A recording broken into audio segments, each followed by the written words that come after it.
अब तेजेंद्र, शुरू में जैसे हम बात कर रहे थे भूलने की, तो ये जो मेमोरी होती है इसको कैसे अच्छा बनाया जाए, बिल्कुल, स्ट्रॉन्ग बनाया जाए ताकि हम कभी कुछ भूलें ना, इसका एक जो कोशिश है वो आज हम करेंगे ट्रू। अपने दर्शकों को एक बहुत ही ख़ास मेहमान से मिलवाकर। जी हाँ, आज हमारे प्रोग्राम में जो मेहमान आ रहे हैं वो एक मेमोरी ट्रेनर हैं and at the same time he is a motivator. Motivation is required, in life in to every field as well. in बिल्कुल, any field, absolutely। तो आज हम आपको मिलवाएंगे एक ऐसे मेहमान से जो कि एक मेमोरी ट्रेनर है, जो आपकी, अगर आपको भूलने की बीमारी है तो वो आपकी मदद कर सकते हैं, और साथ ही ज़िंदगी को कैसे सही ढंग से जीना है इसके लिए वो आपको मोटिवेशन भी देंगे। लेकिन इससे पहले कि हम उन्हें यहाँ बुलाएं, उनकी ज़िंदगी से जुड़ी कुछ तस्वीरें हमारे पास हैं, आइए हम आपसे शेयर करते हैं।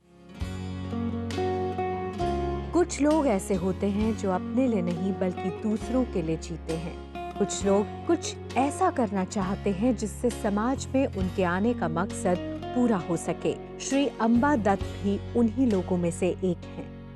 अंबा दत्त एक मोटिवेटर हैं जो अपने अनुभवों और एज एन एजुकेशन स्पेशलिस्ट तमाम बच्चों को पढ़ाई के लिए मोटिवेट करते हैं।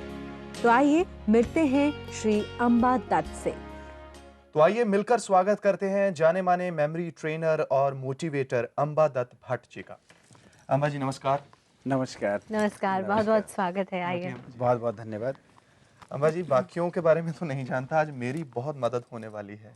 मुझे थोड़ी भूलने की बीमारी है, खैर इसके बारे में बात करेंगे। सबसे पहले ये बताइए कि आप प्रज्ञा में पहली बार आए हैं, कैसा लग रहा है आपको आकर? मुझे प्रज्ञा में आकर के बहुत अच्छा लग रहा है। जी और कहीं मेरी बहुत समय से एक इच्छा थी कि जी। कभी ऐसा हो, कोई ऐसा दिन आए कि मुझे भी लोगों के बीच में इस तरह से माध्यम से जाने का मौका मिले और मैं अपनी बात को बड़े प्लेटफॉर्म पर कह सकूं। तो शायद आज मेरा वो सपना पूरा हुआ। खैर यही हम भी चाहते थे कि हमें भी आपसे मिलने का मौका मिले, और हम ये चाहते हैं, हालांकि आपका एक दायरा छोटा रहा है, आप स्कूल्स कॉलेजेस में जाते हैं, मोटिवेट करते हैं, लोगों के साथ अपनी नॉलेज शेयर करते हैं, मगर आज एक बड़ा प्लेटफॉर्म है, वाकई आपने सच कहा। तो बहुत सारी बातें करेंगे, खासकर ज़िंदगी में हम भूलते क्यों हैं, और भूलने के बाद जो प्रॉब्लम्स आती हैं उनके बारे में भी बात करेंगे, और किस तरह से हमारी मेमोरी को ट्रेन करके अच्छा बनाया जाए इसके बारे में बात करेंगे। मगर उससे पहले हम एक छोटा सा ब्रेक लेते हैं भट्ट साहब, फिर से हाजिर होते हैं। आप कहीं मत जाइए, क्योंकि आज हम बात करेंगे मेमोरी को बढ़ाने के बारे में, उसको इम्प्रूव करने के बारे में। देखते रहिए उठो जागो, ब्रेक के बाद हाजिर होते हैं। ब्रेक के बाद आप सभी का बहुत बहुत स्वागत है। और आज जितने भी बच्चे हैं, अगर स्कूल से भी छुट्टी करनी पड़े तो आप ज़रूर कीजिएगा, लेकिन हमारा ये प्रोग्राम मिस मत कीजिएगा, क्योंकि आज आपकी बात होने वाली है। बच्चों के साथ ख़ास तौर पर ये समस्या आती है कि जब वो स्कूल डेज़ में होते हैं, पढ़ रहे होते हैं, भूल जाते हैं, कितना पढ़ाई करते हैं, लेकिन एग्ज़ाम वाले दिन ही सब कुछ ब्रेन से वॉश आउट हो जाता है। तो सबसे पहले तो अंबा दत्त जी, जी। आपसे ये जानना चाहेंगे कि ये जो स्ट्रेस है आजकल बच्चों पर पढ़ाई का, जी। ये इसे आप कैसे देखते हैं? ये कितना आपको लगता है बच्चों पर हावी हो रहा है? अ, वैसे तो मैं ये कहता रहा हूँ कि पढ़ना बहुत आसान है। स्ट्रेस कुछ हमने खुद क्रिएट किया हुआ है बच्चों पर, काल्पनिक तौर पर बना करके कि आपको बहुत अच्छा परिणाम देना है। उनके ऊपर जो दबाव हमने बनाए हैं उसके राइट। कारण वो तनाव में हैं।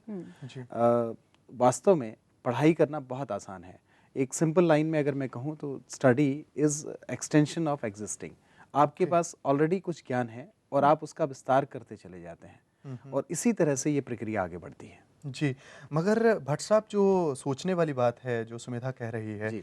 हम इन बातों को कहीं न कहीं जानते हैं, क्योंकि जो बड़े भी होते हैं, जो बच्चों को इंस्ट्रक्शंस देते हैं, भई बड़े अच्छे परिणाम मुझे चाहिए, रिज़ल्ट्स चाहिए, वो भी बच्चे थे, जी। और वो भी उस दौर से गुज़रे थे, और उनको सब बातें पता है कि क्या होता है ये जब हम बच्चों से बहुत ज़्यादा उम्मीदें लगा लेते हैं। जी। तो फिर भी ये पेरेंट्स क्यों कर रहे हैं? इसके बारे में आप क्या कहेंगे? आज समय बदल गया है, प्रतियोगिता का दौर है। शायद उस समय इतनी प्रतियोगिताएं नहीं थी, और इस गलाकाट प्रतियोगिता के समय में हर एक को अपने बच्चे से उम्मीद से ज़्यादा की उम्मीदें जी, हो गई हैं, बिल्कुल। और इसके चलते ये सब चीज़ें हो रही हैं। और कहीं न कहीं हमें ये लगता है कि हमने बच्चे को जितनी सुविधाएं हमें मिली उससे ज़्यादा सुविधाएं उसको दे दी हैं, हाँ तो जी। उसके बदले में वो हमें अच्छा परिणाम दे। अब एक तरफ आप कह रहे हैं कि कंपटीशन है बहुत ज़्यादा, जी। और दूसरी तरफ बच्चों पर स्ट्रेस जो है वो माता-पिता ज़्यादा बना रहे हैं उस कॉम्पिटिशन की वजह से। लेकिन अब अगर हम आज कोई भी किसी भी दिन का न्यूज़पेपर उठाएं तो शायद ही कोई दिन जाता हो जिस दिन स्पेशली एग्ज़ाम डेज़ में कि इस बच्चे ने फलानी जगह पे सुसाइड कर लिया एग्ज़ाम के प्रेशर की वजह से, इसने अपनी जान दे दी या फिर स्ट्रेस की वजह से उसे कई बीमारियों ने घेर लिया। तो ऐसी समस्या से इस कंपटीशन के दौर में क्या इसका कोई समाधान है? हाँ, इसका बिल्कुल समाधान है। अवेयरनेस ही इसका सबसे बड़ा सॉल्यूशन है। अ, वस्तुतः अगर हम जितनी भी मेहनत करें, उसको परिणाम में बदलने का हमें ढंग आना चाहिए। ओके। हमारी जो सबसे बड़ी कमी बच्चों में है, वो यही है कि उनको अपने एफर्ट्स को रिज़ल्ट में कन्वर्ट करना नहीं आता। वो उसमें और जहाँ तक मैंने देखा है, उनका पढ़ाई में पीछे हटने का भी सबसे बड़ा कारण यही है कि वो पढ़ते-पढ़ते अपने आप को उस ट्रैक से पीछे ले जाता है और उसका मन पढ़ने में नहीं लगता। क्यों? कि उसका जो परिणाम है, वो अपेक्षित नहीं रहता। बहुत बड़ी बात आपने कही है कि एनर्जी हमारे पास होती है, एफर्ट्स जो हैं वो सही दिशा में कहीं न कहीं नहीं लगा पाते बच्चे। यहाँ पर माँ-बाप का बहुत बड़ा रोल होता है, टीचर्स का बहुत बड़ा रोल होता है। जी। वो रोल क्या है? इसके बारे में हम बात कर तो आप बता रहे थे कि इसका समाधान है, बच्चे जी। जितनी एफर्ट करते हैं उसको अपने रिजल्ट में नहीं बदल पाते हैं। जी। तो क्या किया जाए? माँ-बाप को भी हम पूरा दोष नहीं दे सकते क्योंकि आजकल डिस्ट्रैक्शंस बहुत हैं, टेलीविज़न, कंप्यूटर, तो बच्चे जो हैं वो फ़ोकस्ड होके भी नहीं पढ़ते हैं। बिल्कुल सही आपने कहा, लेकिन मैं सिर्फ इतना ही कहना चाहता हूँ कि जितने घंटे बच्चे पढ़ते हैं, उससे कम घंटे पढ़ाई करने के बाद भी वो उससे बेहतर परिणाम दे सकते हैं। फ़र्क सिर्फ इतना है कि उनको अपनी आदतों में छोटे-छोटे परिवर्तन लाने होंगे। जैसे कि एक फैक्टर है कि हम जो हमने पहले सीखा उसके साथ जोड़ करके चलें। एसोसिएशन से आप अच्छी तरह से याद रख सकते हैं। ओके। दूसरा फैक्टर है कि जितना हमने सीखा उसका हम एक नियमित अंतरालों पर दोहराते रहें। ओके। रिवीजन रिवीजन और रिवीजन इज प्रोसेस जिससे आप रिटेन करते हैं, जिससे आप टाइमली रिकॉल कर सकते कम हैं। याद करें, उसको रिवाइज़ करते चले जी। जाएँ। आज के जो स्टूडेंट्स के साथ सबसे बड़ी प्रॉब्लम है, वो लोग पहले एक बार में पढ़ते रहते हैं, खूब सारा पढ़ते रहते हैं और उसके बाद सोचते हैं कि जब एग्ज़ाम डेज़ आएँगे तब हम रिवाइज़ करेंगे। मैं उसको इसके साथ कंपेयर करता हूँ जिस तरह से निर्माण प्रोसेस में तराई साइमल्टेनियस प्रोसेस है। जहाँ आपका कंस्ट्रक्शन का वर्क होगा, उसके साथ आपका पानी डालना उसके ऊपर चालू हो जाएगा और आप उसमें कभी ये नहीं कर सकते कि 2 दिन के बाद करेंगे, 4 दिन के बाद करेंगे। ठीक इसी तरह से पढ़ाई में दोहराने की प्रक्रिया है। जहाँ आपने पढ़ लिया, वहाँ से उसका दोहराना स्टार्ट होगा।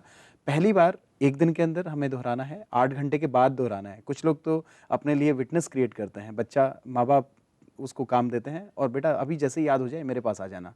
और जैसे ही वो याद करता है वो चला जाता है पेरेंट्स के पास या बड़े भैया भाभी के पास, दीदी के पास, जो भी अवेलेबल है, और वो कहता है देखो जी मेरे को याद हो गया, और वो इमीडिएट सुनाने लगता है और सुना भी लेता है काफ़ी हद तक। जी। और वो पीटीएम के दिन एक विटनेस के अलावा बाकी कुछ हम नहीं कर पाते, क्योंकि हम ये जानते हैं बच्चे ने पढ़ा था और मुझे सुनाया था। लेकिन उसकी उस प्रक्रिया में गलती थी। इमीडिएट पढ़ने के बाद कोई भी रिकॉल कर सकता है। अगर एक पीरियड 8 घंटे 10 घंटे बीत जाएगा और उस अंतराल में वो बच्चा उसको सुना सकता है, तब हम समझें कि उसने ये याद किया। बहुत अच्छी बात आपने कही कि जितना बच्चे आमतौर पर स्टडी के लिए टाइम डिवोट करते हैं, जी। उससे कम समय में वो ज़्यादा रिजल्ट दे पाते हैं, बशर्ते कि एक टाइम मैनेजमेंट उनके पास हो, उनको ये पता हो कि उनको जो एफर्ट्स हैं वो किस दिशा में लगाने हैं। और सबसे इम्पोर्टेंट बात कि जो उन्होंने कहा कि आप याद करके अगर उसको उसी वक़्त रिवाइज़ कर लेंगे तो वो याद करना नहीं हुआ। सबसे पहली रिवीजन 1 दिन के अंदर 8 घंटे से और 24 घंटे के भीतर, उसके बाद उसको 7 दिन के अंदर, और 7वें दिन रिवीजन करने के लिए मैं तो बच्चों को ये सजेस्ट करता हूँ कि आप अपना सैटरडे तक का होमवर्क सैटरडे को ही पूरा करें, संडे को रिवीजन डे बनाएं। 7वें दिन की रिवीजन संडे में करें। और एजुकेशन सिस्टम के अंदर बहुत सारी छुट्टियां होती हैं, तीसरी रिवीजन हमें विद इन ए मंथ करनी होती है। और उसके लिए जो भी छुट्टियां महीने में पड़ती हैं उनका फ़ायदा उठाते हुए मंथली रिवीजन करें। अगर रिवीजन हम टाइमली करते हैं तो हमें रीडूइंग से और बहुत सारा समय देने से बच सकते हैं। So you can see how important revision is और कितना फ्रीक्वेंटली रिविजन करना ज़रूरी होता है। इसी तरह की और टेक्निक्स हम चाहेंगे आप शेयर करें। ब्रेक के बाद आप सभी का एक बार फिर स्वागत है और हम ये बात कर रहे थे कि हाउ इम्पॉर्टेंट रिविजन इज़। आपने बहुत अच्छे से बताया कि कितनी फ्रीक्वेंटली हमें रिविजन्स करना चाहिए। इसके अलावा to be a topper student को और क्या-क्या बातें ध्यान में रखनी चाहिए? इसके अलावा जिस तरह से हम छोटे-छोटे शब्द जिनको हम एब्रिविएशंस कहते हैं उस तरह से यूज़ करते हैं, उस कुछ ही एब्रीविएशंस स्टूडेंट आम लाइफ में यूज़ करता है। जैसे उसको प्राइमरी में हमने बोडमास सिखाया, उसके बाद सेकेंडरी क्लासेस में उसको हमने Right. विवग्योर सिखाया, Right. और उसके बाद कहीं ट्रिग्नोमेट्री में पंडित बद्री प्रसाद या इस तरह से हमने कोई जी। सेंटेंसेस बनाए। हम्म। ये 3, 4, 5 सेंटेंसेस या वर्ड्स तक ही वो सीमित रहता है। जी। इनको हम एक्रोनिम्स कहते हैं मेमोरी की टेक्निक में, की भाषा में। ओके। और इस तरह के कई सारे वर्ड्स अपने आप में बच्चा क्वाइन कर सकता है। जितनी भी इंफॉर्मेशंस उसको याद रखनी है, उनके पहले लेटर्स को लेकर के एक वर्ड बनाए या कोई सेंटेंस बनाए, फ़नी सेंटेंस बनाए, और वो फ़नी सेंटेंस उसको खुद उसने क्वाइन किया है तो अच्छे समय तक याद रहेगा, और उसको डिकोड करेंगे तो वो सारी right, even I used to information. Do that Tejendra. बिल्कुल, मैंने मुझे तो याद खूब है किया है। History, I used to hate history.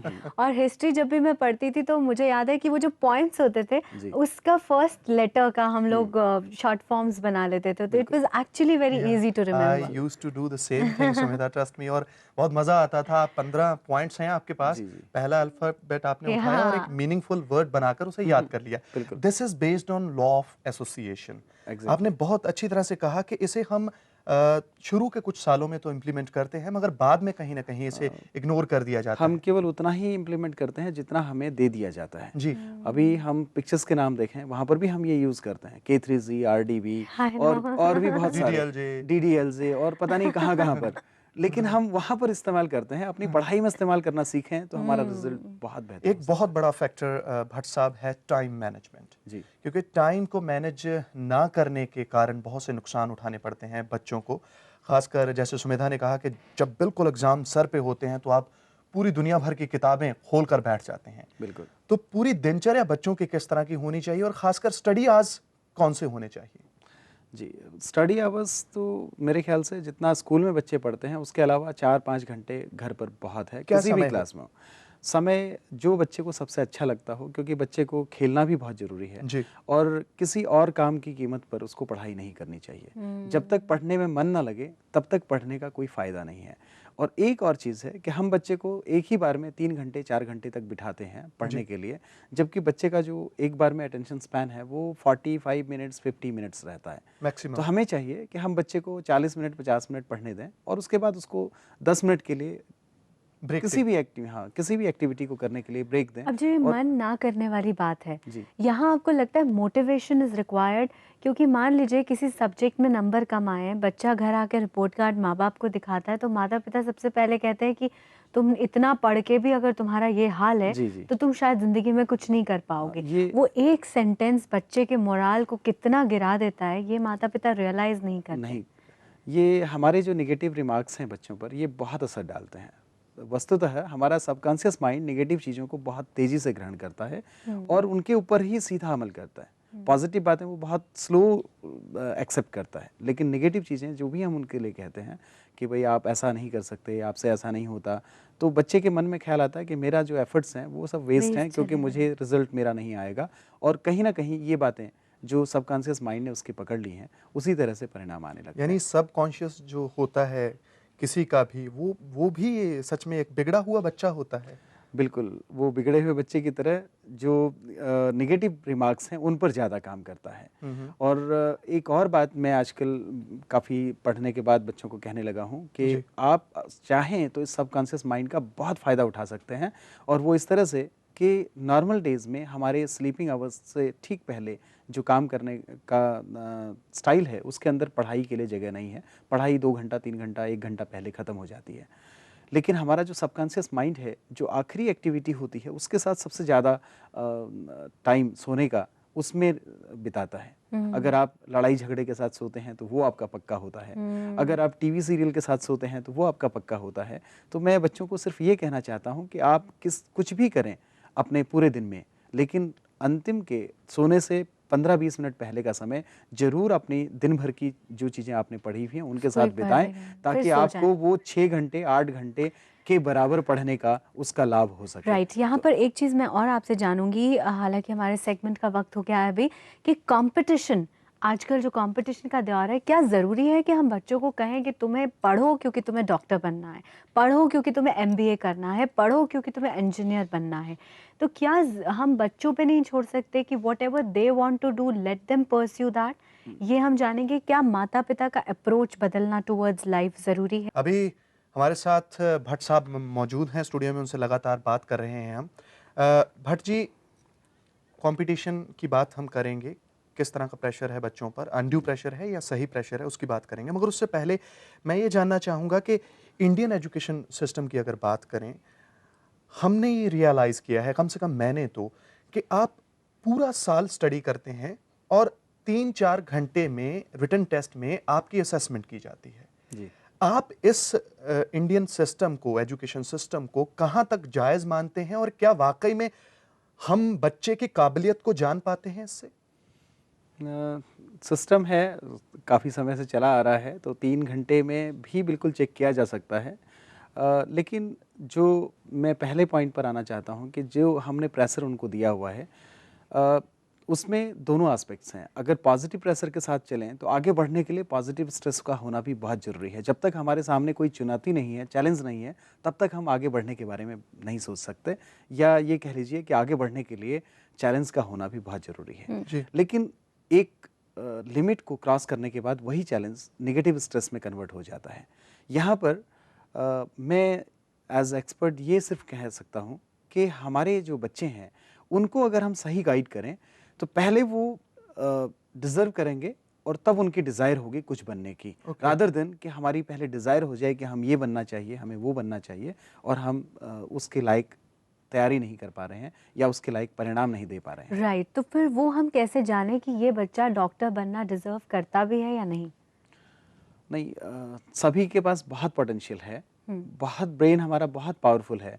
एक स्टडी में ये भी कहा गया है कि अगर वर्ल्ड की जो 5, 7, 10 बड़ी लाइब्रेरीज़ हैं, उनकी जितनी भी कलेक्शंस है, उसका टोटल सारा कन्वर्ट करके और एक ह्यूमन ब्रेन के अंदर ट्रांसफ़र कर दिया जाए, तो शायद उतनी सारी इन्फॉर्मेशन एक ह्यूमन ब्रेन अकेले ले सकता है। अगर हमारे पास इतनी कैपेसिटी है, इतना पोटेंशियल है, तो हम उसको मैनेज नहीं कर पा रहे हैं, यही एक सिर्फ वजह है। अब हमारे जो बच्चे हैं, उनके साथ सबसे बड़ी दिक्कत ये है कि जो मैंने पाया है पिछले 5-7 सालों से, मैं एक्टिवली बच्चों के साथ इन्वॉल्व हूँ और प्रतिदिन 200, 400, 500 बच्चों से मिलता हूँ। तो मैंने देखा कि वो जो चीज़ें बहुत आसान हैं, जिनको उन्हें सबसे पहले करना चाहिए, उसको छोड़ करके जो चीज़ें बहुत मुश्किल हैं और जो बहुत तीसरे लेवल पर जाकर के उनको हाथ लगाने चाहिए, वो उसमें सबसे ज़्यादा बिज़ी होते हैं, उसमें सबसे ज़्यादा समय देते हैं, और यही उनके कम नंबर आने की आउटपुट वजह देने का सबसे बड़ा कारण तो है। इनको ओवरकम कैसे किया जाए, ये अगला सवाल है। और यहाँ पर टीचर और पेरेंट्स का रोल क्या है और उनको किस तरह से अपने बच्चों को एक मार्गदर्शन देना है, उनको एक माहौल देना है ताकि वो अपनी बेस्ट आउटपुट आगे ला सकें। स्वागत है आपका उठो जागो में। अंबा दत्त भट्ट जी हमारे साथ हैं। दत्त साहब, जैसे मैं आपसे पूछ रहा था कि सब काम बच्चों को ही नहीं करने होते, पेरेंट्स का भी एक रोल होता है, टीचर्स का भी एक रोल होता है। जी। टीचर्स और पेरेंट्स के रोल को किस तरह से डिफाइन करेंगे आप? टीचर्स और पेरेंट्स का सबसे बड़ा रोल तो ये है कि वो उनसे जितना वो बच्चा कर सकता है उससे ज़्यादा की उम्मीद ना लगाएं और उसको इनकरेज करें, उसको डिस्करेज ना करें कि आप ये नहीं कर सकते, आप वो नहीं कर सकते। अगर उसने 10 में से 8 क्वेश्चन किए हैं तो उसको हम कहें कि 8 हो गए बेटा, आप 2 और भी कर सकते हैं। Very ये nice. नहीं कि आपने 2 क्यों नहीं किए। आज हम देखते हैं कि बच्चा 90% मार्क्स लाता है तो हम ये कहते हैं कि वो 10 क्यों नहीं आए, वो 90 क्यों आ गए। तो पहले आप 90 के लिए कम्प्लीमेंट करें और उसके बाद उस 10 के लिए सोचें कि कहाँ गैप है। जी।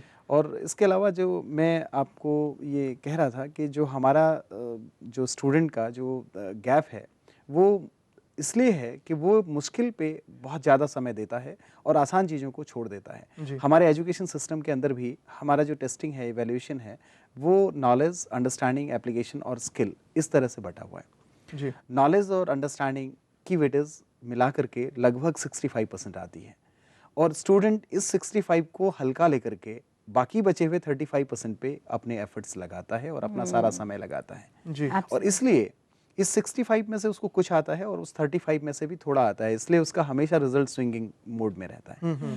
अगर स्टूडेंट नॉलेज को पहले करे, अंडरस्टैंडिंग को उसके बाद करे और उसके बाद एप्लीकेशन और स्किल पर जाए, तो वो एक कंसिस्टेंट रिजल्ट दे सकता है और एक अच्छा रिजल्ट दे सकता है। उसका रिजल्ट हमेशा 70, 80, 85, 90 इस तरह से प्रोग्रेसिव दिखेगा, पॉजिटिव साइड में दिखेगा, वो नेगेटिव नहीं आएगा। यानी आपके- माइंड का जो मैकेनिज्म है वो इस तरह से काम करता है। जी। You need to understand the things first और उनके बाद उनकी इम्प्लीमेंटेशन होती है, आगे की अंडरस्टैंडिंग होती है। बिल्कुल। सुमेधा जी, बिल्कुल, आपने ये लर्न किताब हाउ है टू इम्प्रूव योर परफॉर्मेंस, ये मिस्टर भट्ट की एक बुक आई है अभी, 20+, what is this book all about?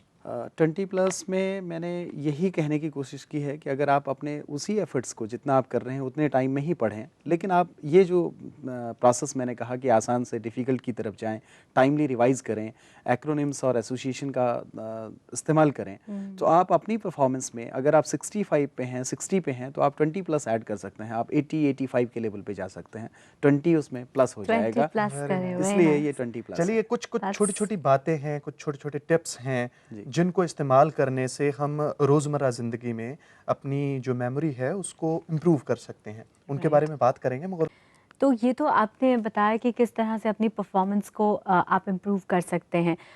Aptitude जी। कैसे भांपे बच्चे का, क्योंकि कई बार बच्चों को क्लास 12 तक ये नहीं पता होता कि हमारा इंक्लिनेशन या एप्टीट्यूड किस सब्जेक्ट में है। तो क्या यहाँ पर एक करियर काउंसलर की गाइडेंस लेने में कोई बुराई नहीं है? नहीं, आजकल तो इस तरह के टेस्ट भी उपलब्ध हैं कि बच्चा कौन से सब्जेक्ट में इंटरेस्ट लेता है, उनके रेडीमेड फॉर्मेट की तरह से, जिस तरह से हमारे पास बहुत सारी चीज़ें मार्केट में आ गई हैं, टेस्ट भी हैं और उसके बेसिस पर उसकी इंटेलिजेंस पता लगती है कि वो किधर ओरिएंटेड है और बेस्ड ऑन दैट उसका डिसाइड कर सकते हैं। पर मैं एज ए मेमोरी ट्रेनर फिर इस बात को दोहराता हूँ कि जो भी वो सोचे उसका टैलेंट उस तरफ भी मोड़ा जा सकता है। अगर वो डिटरमिन कर ले कि मुझे ये बनना है तो बन सकता है, Right. प्रोवाइडेड वो अपने अंदर छोटे से चेंजेस लाएं।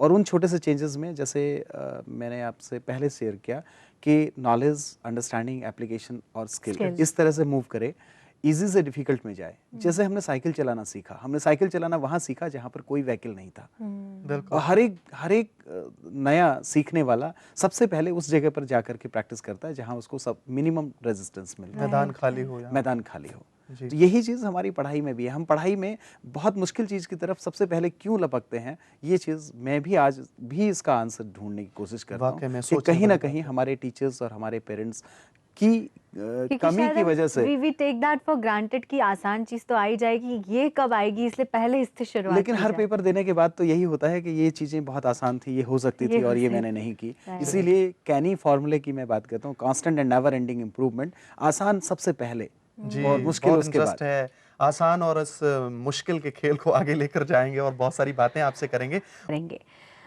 समय क्योंकि हमारे पास बहुत कम है, तो मिस्टर भट्ट हम ये जानना चाहेंगे कि जैसे कि आपने 2-3 चीज़ें बताई कि आप दिन में कुछ भी करें बच्चे, लेकिन सोने से पहले रिवाइज़ करके सोएं ताकि उनको वो पॉइंट्स याद रहें। साथ साथ ही अगर कोई एप्टीट्यूड किसी फील्ड में नहीं भी है और वो चाहते हैं, तो वो आपने जो बताया नॉलेज, फिर learning, understanding and then application Application और एप्लीकेशन एंड skills. स्किल। तो ये फॉर्मूला अगर आप याद रखते हैं तो आप वो भी जो नहीं डिजर्व करते वो भी आप डिजर्व करने लग जाएंगे। इसके अलावा और कोई टिप्स टीचर्स या पेरेंट्स के लिए? टीचर, पेरेंट्स और स्टूडेंट्स के लिए लास्ट में मैं यही कहूँगा कि एक फार्मूला, जैसे जिसको मैं सुपर लर्निंग फार्मूला कहता हूँ, वो मैं शेयर करता हूँ। वो पीवी फार्मूला है। जब हम कॉम्प्रिहेंशन कोई करते हैं, अनसीन पैसेज अगर हम करते हैं, तो वो एक ही बार हम उसको पढ़ते हैं, किसी पेपर में ही सही या कभी किसी भी अटेम्प्ट में, और वो हमें बड़े लंबे समय तक याद रहता है। दूसरी बार जब भी वो सामने आता है तो हमें याद रहता है कि अरे ये इसके इन क्वेश्चंस का ये आंसर है।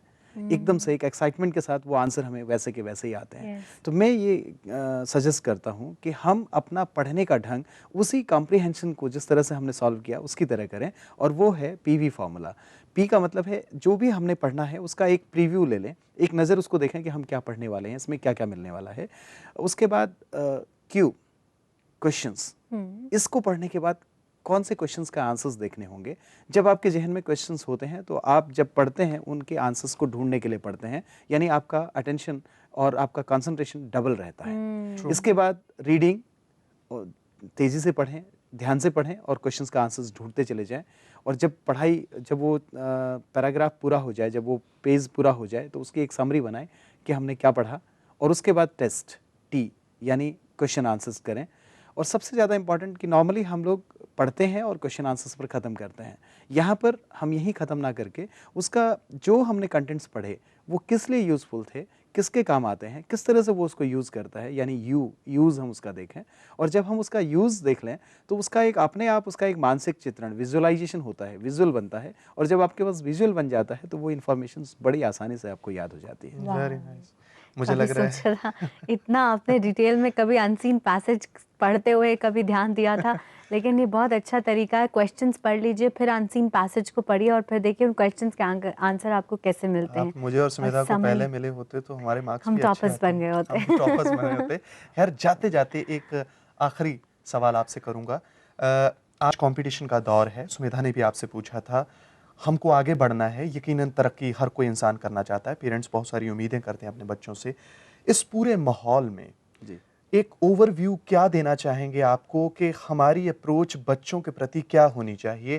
किस तरह से सिस्टम को डिज़ाइन करना चाहिए हमें? हमारे बच्चे कैपेबल हैं, आप उन पर भरोसा करें, वो बहुत अच्छा कर सकते हैं। बस उनके साथ एक 5P फॉर्मूला आप अपनाएं। पहला P, आप खुद पॉजिटिव रहें और ओके। बच्चों से पॉजिटिव बनने की बात करें। और दूसरा P, प्लान करें कि उनको कैसे काम करना है।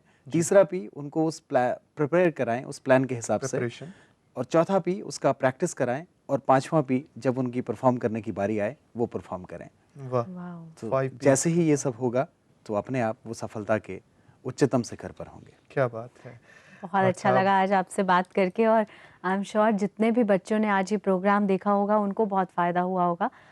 बाकी बची बातें हम फिर कभी आगे एपिसोड्स में करेंगे। आज वक्त यहीं तक वक्त का थोड़ा तकाजा है, लेकिन thank you so much for being on the show and sharing such important information with our viewers. बहुत-बहुत धन्यवाद शुक्रिया यहाँ आने के लिए। आपका भी बहुत धन्यवाद। आपके फ्यूचर के लिए भी बहुत सारी शुभकामनाएँ।